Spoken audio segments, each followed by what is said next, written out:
शिवलीलामृत सप्ताह पारायण पद्धती. कोणत्याही सोमवारी सायंकाळी शंकराच्या मंदिरात जाऊन 11 बेलाची पाने पिंडीवर व्हावीत व शंकराचे यथाशास्त्र दर्शन घेऊन मी शंकरांना प्रसन्न करून शांती, समाधान, आनंद प्राप्त करण्यासाठी श्री शिवलीलामृत पोथीचे 7 दिवसात पारायण करणार आहे. तरी हे कार्य भगवान श्री शंकरांनी कृपा करून पूर्ण करून घ्यावे अशी प्रार्थना करावी व तेथे किंवा स्वतःच्या घरी येऊन रात्रीच्या भोजनापूर्वी शिवलीलामृत पोथी वाचावी. शुचिर्भूत असावे. सोमवारी अध्याय 1 व 2, मंगळवार अध्याय 3 व 4, बुधवार अध्याय 5 व 6, गुरुवार अध्याय 7 व 8, शुक्रवार अध्याय 9 व 10, शनिवार अध्याय 11 व 12, रविवार अध्याय 13 व 14. रविवारी रात्री 15वा अध्याय वाचला तरी चालेल, नाही वाचला तरी चालेल. रविवारी रात्रीच्या आपल्या जेवणाच्या पात्राचा नैवेद्य शंकराला दाखवावा व तेच उद्यापन समजावे. पारायण करताना दीप तेवत ठेवावा. रविवारी शिवमंदिरात जाऊन देवापुढे यथाशक्ती तांदूळ व पैसे ठेवावेत. शैव संप्रदायी साधूला 11 रुपये दक्षिणा व शुभ्र वस्त्र दान देणे अतिशय चांगले. पोथी मोठ्याने वाचली तरी चालेल, इतरांनीही ती ऐकावी. रविवारी वाचन पूर्ण झाल्यावर 108 वेळा ओम नमः शिवाय या मंत्राचा जप अवश्य करावा. शिवलीलामृत पोथी अध्याय फलश्रुती. अध्याय पहिला सायंकाळी नित्य वाचल्याने संचित पापे नष्ट होतील. अध्याय एकांतात मनात वाचावा.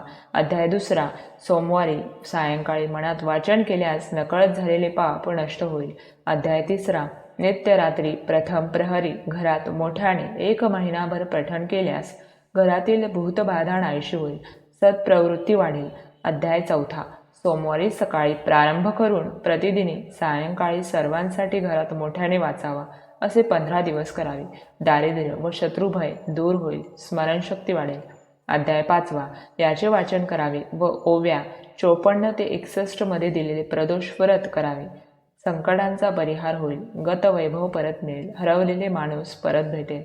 अध्याय 6वा सोमवारचे व्रत करावे. हा अध्याय रोज सायंकाळी स्त्रियांनी वाचावा. सौभाग्य टिकेल, पुत्र पौत्र दीर्घायुषी होतील. निष्ठावंत शिवभक्त स्त्रियांनी नित्य वाचनात हा अध्याय ठेवावा. कौटुंबिक आपत्ती टळतील. अध्याय 7वा दर सोमवारी व शनिवारी 6 महिनेपर्यंत सायंकाळी एकांतात मनात हा अध्याय वाचावा.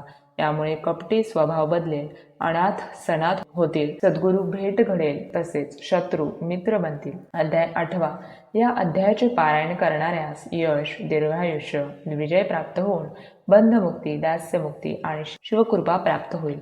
अध्याय 9वा भस्म धारण करून ओम नमः शिवाय या मंत्राचा रोज सायंकाळी 121 वेळा जप करून मग हा अध्याय वाचावा.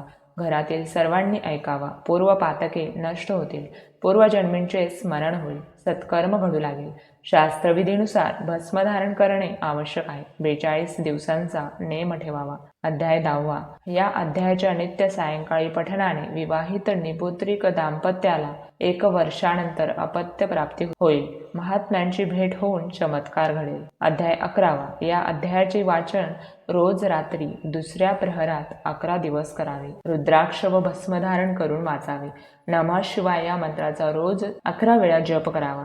दुर्भाग्य दूर होऊन वैभव प्राप्त होईल, शिवलोकात गती मिळेल. रुद्राध्यायाच्या पठणा इतकेच या अध्यायाला महत्त्व आहे. अध्याय 12वा या अध्यायाच्या नित्य पठणाने पाप, व्यसन, रोग, दारिद्र्य, कुबुद्धी यांचा निराश होऊन वाचक व श्रोता सन्मार्गाला लागतील.